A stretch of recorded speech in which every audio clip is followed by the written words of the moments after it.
everyone, and welcome to this episode of Writers Infusion. I'm your host, Susan. I am here with the usual gang, Dave, Jen, Julie, and Ed.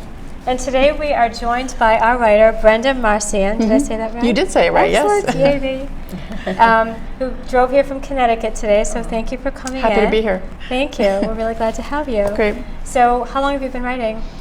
Well, pretty much my whole life. I've always wanted to be a writer since elementary school, and in college I was more focused on communications and going into journalism, and I'm in fundraising development professionally, so the writing is grant writing and direct mail and motivating people and so forth, so which is wonderful work, but not until I got into my 30s did I start really writing, working on a novel in particular, and recently, about a year ago, I started a blog, so that's terrific. Keeping me to task and scheduled with writing.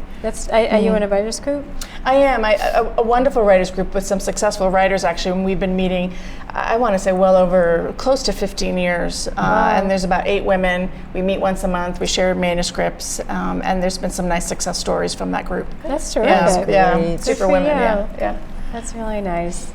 So we'll have you read the summary, and I kind of, you know what, I should tell you this, I forgot to do this off camera, but we're going to stop, I had to stop it a little bit early just because we didn't have time to do all. Page 6, okay. Right, so where he says, I'm giving this away now, I made a mistake. Okay. That will be the last thing you'll Very read. good. Okay, good. Thank you. Sure, thank you.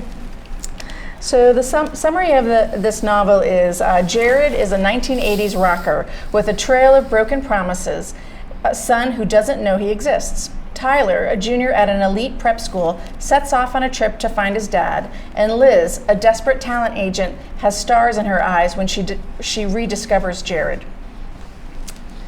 The Rock Heroes autograph show started at 8 a.m. at the LAX Marriott Hotel.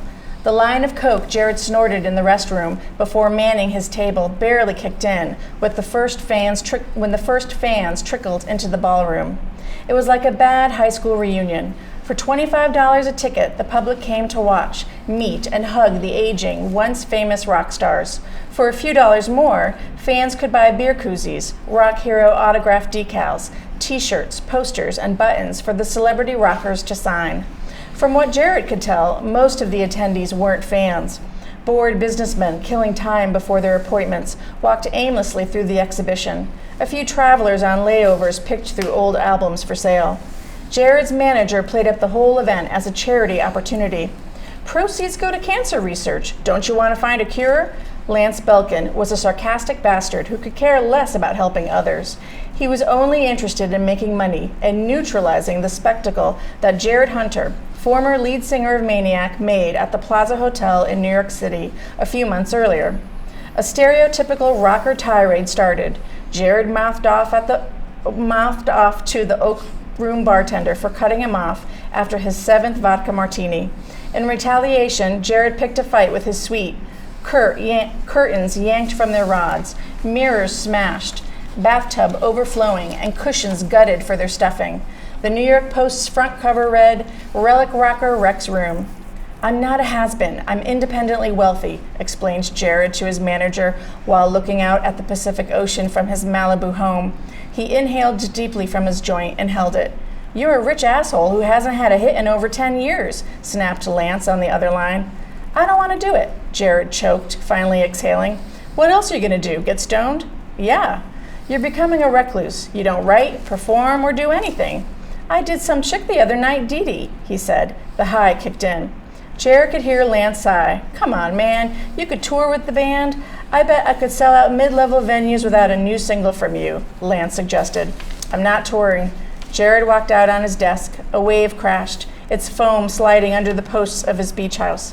"I know you're depressed over Chrissy. She was a great girl and she broke your heart. There will be other girls. Maybe Dee Dee will work out."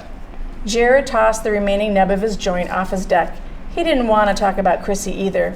She had given him an ultimatum after 6 months of dating, marriage or she was heading back east. Her career as a dancer wasn't gaining any momentum, and she was 32 years old, retirement age in LA for a dancer. Even Chrissy's efforts to finagle a live-in situation with Jared were rejected by him. "Fine, I'll do the autograph show as long as you don't ask and talk about Chrissy." Great, you're headlining. Dee Snider couldn't make it. You sing acoustic at 2 p.m. 2 songs. Bye. At the autograph show, aisles of 6-foot tables each hosted a rock hero from the 60s, 70s, and 80s. One table featured 3 video rock vixens. Jared thought he recognized one of them, Vicki Stevens. 15 years earlier, they had sex after a concert. She was exceptional at straddling the hoods of Corvettes, crawling on floors like a sex-starved nympho, and pouring water over her white tank top. Now her engorged breasts were unharnessed and hung out of her button-down blouse. Her face didn't fare as well, a side effect to tanning beds and a botched facelift. There was an old soap opera star from the 70s who sang backup on her dad's 60s folk band. Recent news said the creepy dad was the leader of a bizarre cult, and his daughter was his personal pimp, luring underage girls into his Laurel Canyon harem.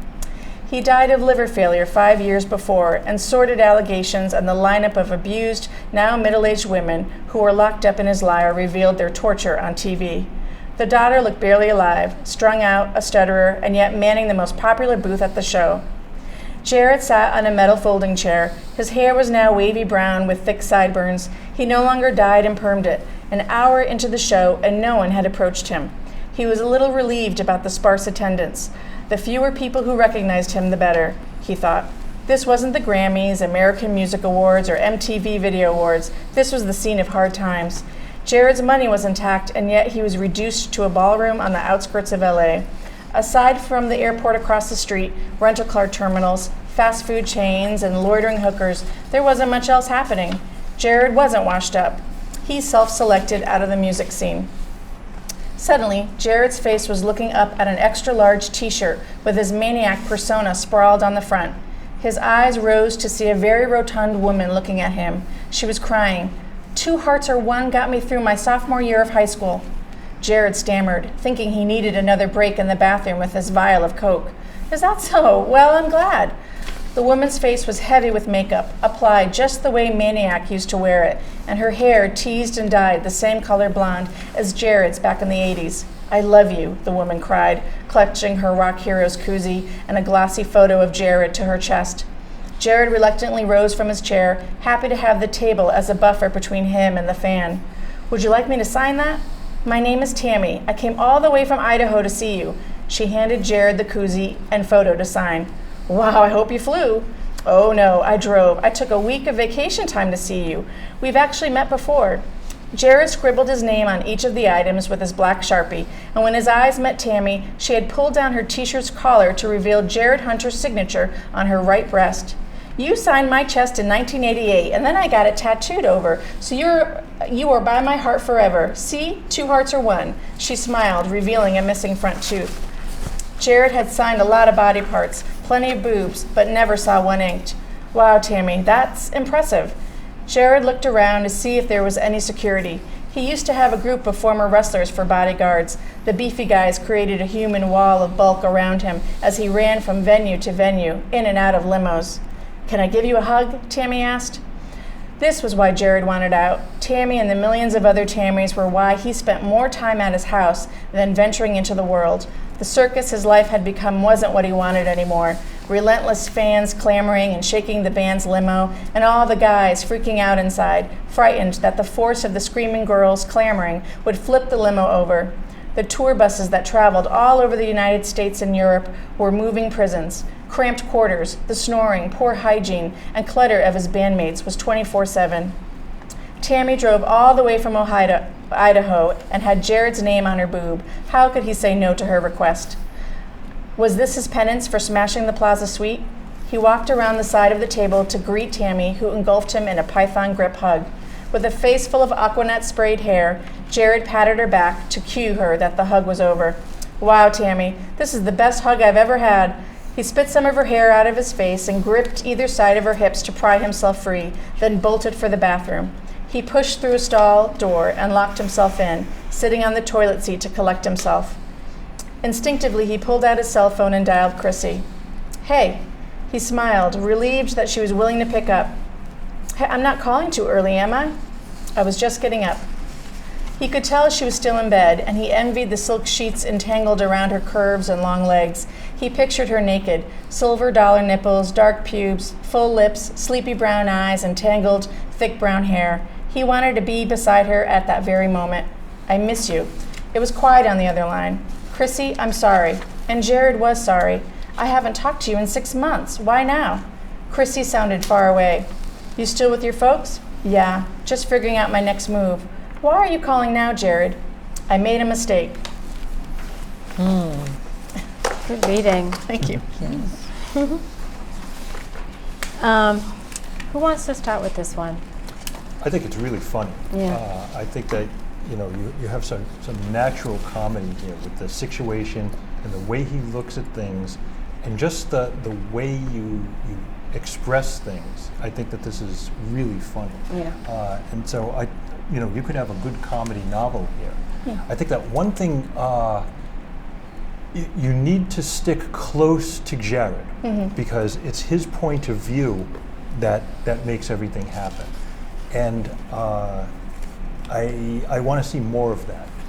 Like when you start off describing the autograph show, that's not so interesting because it's not from his point of view. Right. If you described it from his point of view, that would be different. It's like you start off, Jared looked at this, and tell us what he sees, and more important, what he's thinking about it, what he's feeling about it. Right. That kind of thing.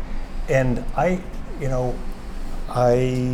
not sure, but you might want to consider doing this in first person because he has such a, he has such a personality. He has such, he has great lines, and like I said, a pure comedy way of looking at things. That the more in his head you are, the better. So if not first person, really, we should be riding around on his shoulder. We should be seeing everything from his point of view. There are some things that you tell us that would work better as dialogue. Like at the bottom of the first page, when you're telling us about Lance Belkin, you're telling us he's a sarcastic bastard. You're telling us he could care less about helping others. Have that come out in the dialogue. Right. Have him say certain things that make it obvious to us that this is the kind of person he is, and as part of the dialogue with Jared, Jared could say, "You really care about cancer?" He's like, "No, but there's bucks in it," something like that. The more of that you can do, I think, the better. Great. Because I don't know if you want to write it as a comedy. It certainly could be. There's some humor in it, but I need to know more about Jared. I need to be invested in Jared. You gave us wavy brown hair. He used to dye it, but I don't know what length his hair is. I'd love to have him run his fingers through his hair. He has to do something at that table. I'd like him to drum. I'd like him to write lyrics of his next song based on the crowd. Something. Daydream about Chrissy, but he's doing nothing at the table but sitting, and then there's a woman in front of him. So I'd love him to have physical actions or thoughts. But I do want to have more description of him. How is he dressed? How is he at home? And how is he dressed for this event? He's no longer in his getup. I think of Gene Simmons, who I don't think looks that normal with his jet black hair. But versus Kiss makeup, then it's very different. It's such a dichotomy. But I'd like to know. Well, first of all, I thought you could start stronger and. Perhaps with a conversation, as Ed said, have the manager call him, and maybe wake him mid-afternoon, because that's the way he lives his life. And what is his house like? I hear it's in Malibu, but are there takeout containers, cigarette butts, empty beer cans all over? Is it beautifully decorated? How does he dress himself usually? How does he approach the world? I really want to know about him and his life and his mindset. What does he do with his time? Is he still intrigued by music? I know he doesn't want to be on the tour bus, but does he still want to write? Does he still want to perform? Does he have a convenience store job? I'm curious. I want to like him. Yep. I kind of feel like we got to know him, though, based on this. I mean, I had a little bit, I'm still struggling with where I think the story should really start. If it's at the convention, because there's also a little bit of backstory here about getting invited to go to the convention or being told he has to go. So I wasn't quite sure where that should start. But I felt like I got to know him okay. I mean, I didn't love him. He's doing drugs and he's not really committed to anybody. But he was still an interesting character, so that was actually okay for me. So I don't know if anyone has any opinions on some of the backstory it starts with and if that works. Yeah, it kind of like, well, the jumping around kind of confused me a little because we start with the show and then we go back to the conversation with the manager and then we go even further back with the tirade at the hotel and then we come back to the telephone call and then we go even further back with the breakup with Chrissy and then we're back to the autograph show. So that jumping around kind of threw me off. chronology, There was there was backstory within backstories, like this nested backstories. But I agree with Ed. I love Jared's voice. I grew up in the '80s, so I totally see like Tawny Katane, like on the Corvette. I absolutely know which video that was. So I loved that. There were a couple of times where I said so on the bottom of page 2. Chrissy's efforts to finagle a live-in situation with Jared were rejected by him, but I don't know why. Why? And then the other one was, and then in the end he wanted her. Well, why? And it does end there. So in fairness to you, it ends there. So maybe you go on to say that. There's one part that kind of pulls me out of the story a little bit on page 3. So he's kind of looking at everybody on at the show, and I liked that he the vixens, and I liked that. But then you go into this paragraph about this creepy, bizarre cult. If the cult is critical to the story, then keep it. But if the cult never comes up again, I would just take the paragraph out. It's interesting, but if it's not necessary, it pulls me right I was out. hoping you'd say that because I wanted to edit, and I thought maybe Jen would say her famous phrase, "Kill your darlings," because you may love some of the phrasing, but you'll have to get rid of it to make the story You can write that story flow. another time. You can write their story because that's an interesting story, but maybe another. Right. And I'm sad to say that I know this, but Kuzi is spelled with a K. No, actually, I looked it up. There's a C No, it's and K. a K, and Is it I've both? seen Oh, K yes, too. and it's a Z-I-E. Yes, I I think yes. K-O-O-Z-I-E. That's what I have.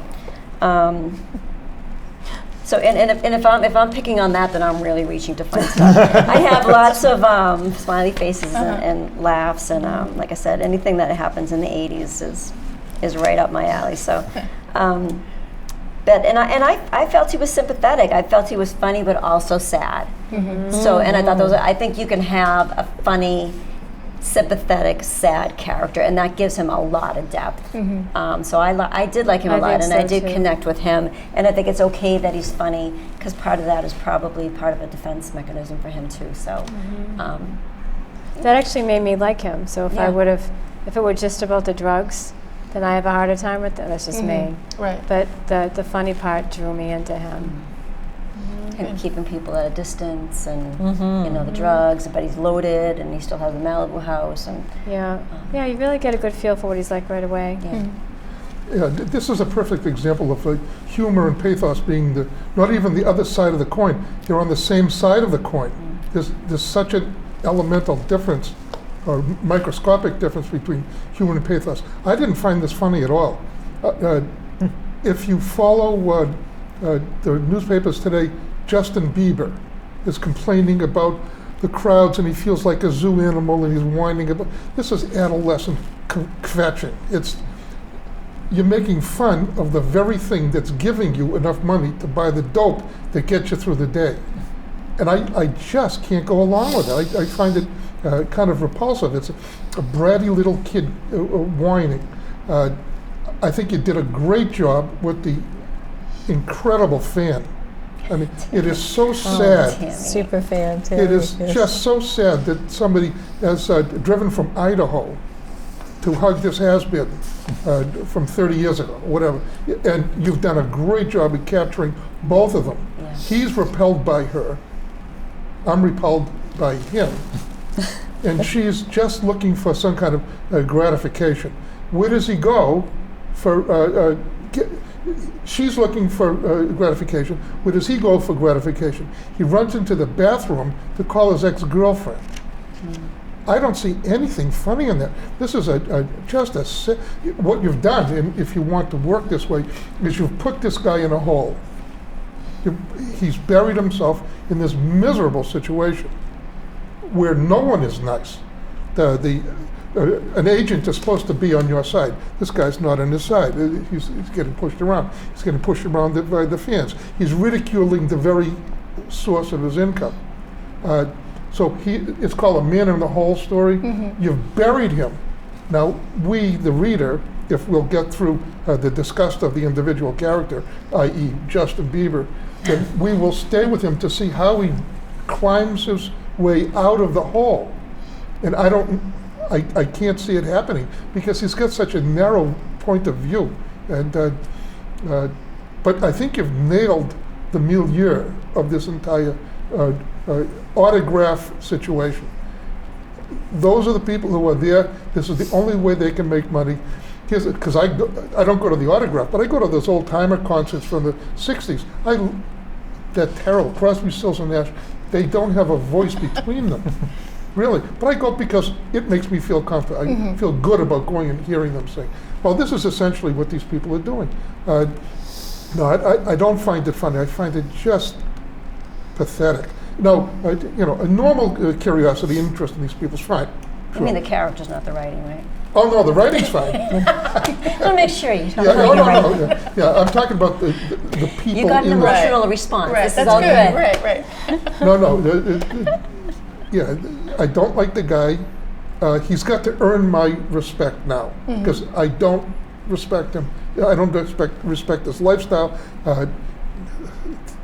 He's blowing a perfect chance. He's got lots of money, it seems. He does. Yeah.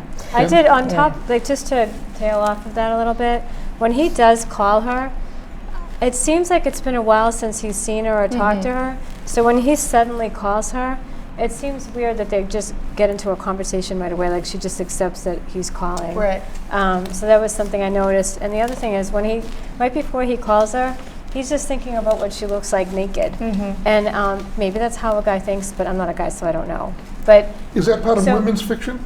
yeah. Guys thinking about how women look naked? Yeah, This maybe. guy, but This guy, Yeah. But because so, I was confused. I'm sorry. I was confused by women's fiction. This doesn't sound like women's fiction to me at all. I wanted us to talk about that. I mean, I'm not sure, what you mean by that. But Pop when fiction, maybe, if you're talking about these people. But women's fiction, it doesn't seem to have that icky feeling to me. well, I guess when you, he's not And women's I'm not fiction. sure. I How you think that really was feel about it, Dave? putting it in a category, but I'm not sure what that category is myself. When you're done with the book, you'll know. Yeah. Yes. Right. If you read the summary, then it seems like women's fiction, right? And can I just ask one more thing? Yes, absolutely. So what was I asking before? Oh, so when he's picturing her like that, he just pictures what she looks like naked, and then he goes to call her and says he misses her.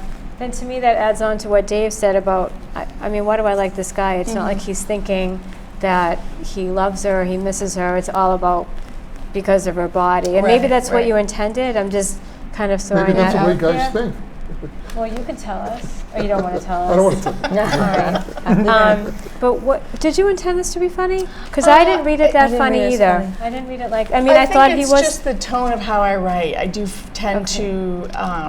Hyperbole. I mean, It tends to be my louder. style, Yeah, that's good. but That's I fine. want him to be the man in the hole, and he evolves throughout this book. perfect. So, A growth. And that's essentially what good writers want to do, is they want to display a rational, understandable growth. You're rooting for the guy to climb out of the hole. Right. It's that maturity. Because right now he's a whining adolescent. I wanted to address the dialogue in that scene Sue was just describing at the very end on the phone with Chrissy. When he says, I assume it is he saying, I miss you, but we're not sure. And we Right. need attribution there. So I Yep. said, I miss you, blurted Jared. Some strong Right. verb, so we know. Right. It's coming out quickly. He may not mean it, or he means it, but he says it too fast. He should go with a slow intro. Right. And if we can revisit Tammy on page 4, he rises to meet her, and I wonder why he rose. Now, some people have attitude or not be bothered with the rising, just sit behind that table. And he asked, would you like me to sign those? And I think she should respond. Yes, she should exclaim. She is thrilled. She's ready to jump over that table and Right. attack him. And instead of my name is Tammy, maybe I'm Tammy. She's going to be very quick, and she wants to let him know who she is and how they've met before.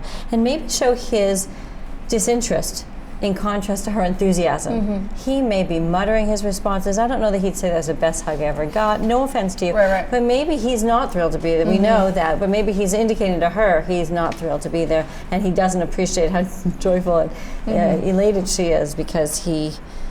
You know what? Something else that might go on there. She might say, "Don't you remember me?" Yes. Perfectly serious. Yes. You know? Remember the Someone time like that when I would be was like at the, that. When I and was then she goes standing into in line. recount where they met? And he would be Oh, a she deer in the wrote down the headlights. exact Like, date and who is location. this? Right, You know, he'd be a deer in the headlights. Like, remember who that. We is met at this the Boston person? Garden on No, July what did you 17th, want to bring up? 1985. You had brought, you said a couple minutes ago you had something you wanted to discuss. Was it the Well, women's it fiction? was the women's fiction thing. Okay. I mean, I found this funny, and I liked it, from a funny point of view.